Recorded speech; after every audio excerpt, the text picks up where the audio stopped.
घरकुल योजनेचा फॉर्म भरायचा आहे तर त्याआधी प्रत्येकाला माहीत पाहिजे की घरकुल योजनेसाठी नेमकी पात्रता काय असते, नियम अटी काय असतात. कारण तुम्ही घरकुल योजनेचा फॉर्म तर भरता, पण जेव्हा घरकुल यादी येते तेव्हा त्यामध्ये तुमचं नाव येत नाही आणि तुम्हाला सांगितलं जातं की तुम्ही घरकुल योजनेसाठी पात्र नाही आहेत.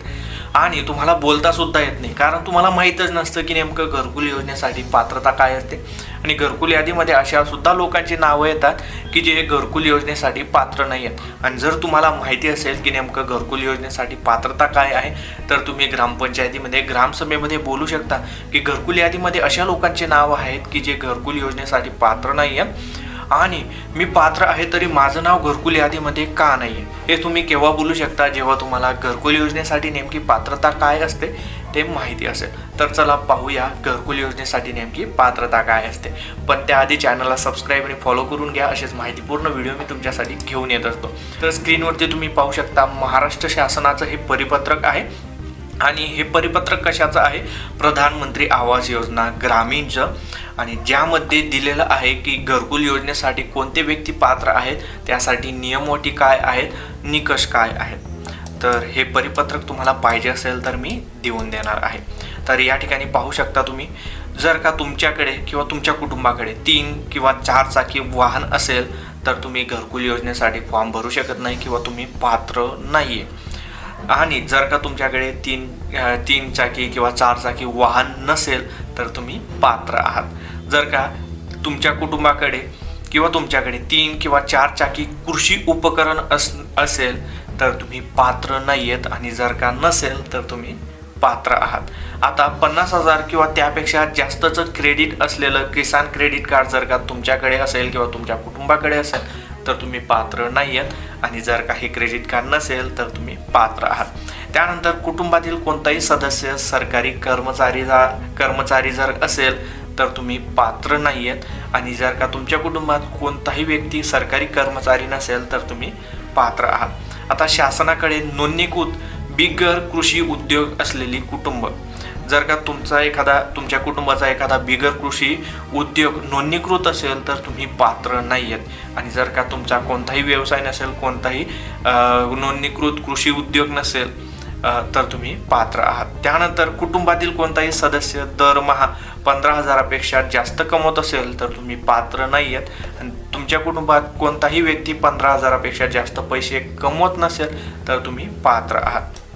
त्यानंतर तुमच्या कुटुंबात कोणी आयकर भरत असेल, इन्कम टॅक्स भरत असेल तर तुम्ही पात्र नाही आहेत. आणि तुमच्या कुटुंबात जर का कोणीही इन्कम टॅक्स भरत नसेल तर तुम्ही पात्र आहात.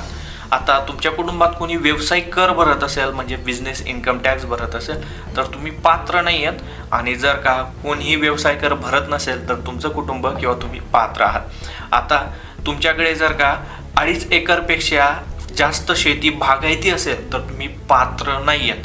आणि जर का तुमच्याकडे शेती कमी असेल 2.5 एकरपेक्षा, मग ती बागायती जरी असेल तरी तुम्ही पात्र आहात 2.5 एकरपेक्षा कमी. आता तुमच्याकडे जर का 5 एकरपेक्षा जास्त परंतु जिरायत जमीन असेल तर तुम्ही पात्र नाही आहेत. आणि जर का 5 एकरपेक्षा कमी जमीन असेल तुमच्याकडे जी जिरायत नाही आहे तर तुमचं कुटुंब किंवा तुम्ही घरकुल योजनेसाठी पात्र आहात. आता हे सर्व एकूण 10 निकष आहेत. याचा तुम्ही स्क्रीनशॉट काढून घेऊ शकता.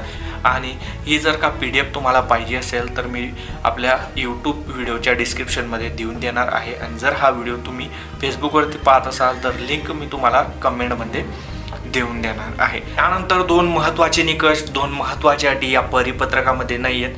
त्यामधलं पहिलं म्हणजे भारतात तुमच्या कुटुंबातील कोणत्याही व्यक्तीच्या नावावर पक्के घर नसावे. जर का पक्के घर असेल तर तुम्ही अपात्र आहात. आणि जर का पक्के घर नसेल तर तुम्ही पात्र आहात. त्यानंतर यापूर्वी तुमच्या कुटुंबातून कोणत्याही व्यक्तीने घरकुल योजनेचा लाभ घेतलेला नसावा तरच तुम्ही पात्र आहात. आणि जर का घेतलेला असेल तर तुम्ही अपात्र आहात. या 2 महत्त्वाच्या गोष्टी लक्षात ठेवा. तुम्हाला समजलं की तुम्ही घरकुल योजनेसाठी पात्र आहात की अपात्र आहात. आणि त्यानुसार तुम्ही ग्रामपंचायत सरपंचाला सांगू शकता की हो मी पात्र आहे किंवा मी अपात्र आहे. किंवा घरकुल यादी जेव्हा ग्रामसभेमध्ये वाचली जाते तेव्हा अशाही लोकांचे नाव असतात की जी पात्र आहेत किंवा अपात्र आहेत. मग त्यावेळेस तुम्ही बोलू शकता की या व्यक्तीचं नाव तुम्ही घेतलेलं आहे आणि त्याच्याकडे तर ह्या गोष्टी आहेत म्हणजे तो अपात्र आहे. आणि त्याचं नाव तुम्ही सांगून घरकुल यादीमधून कट करू शकता.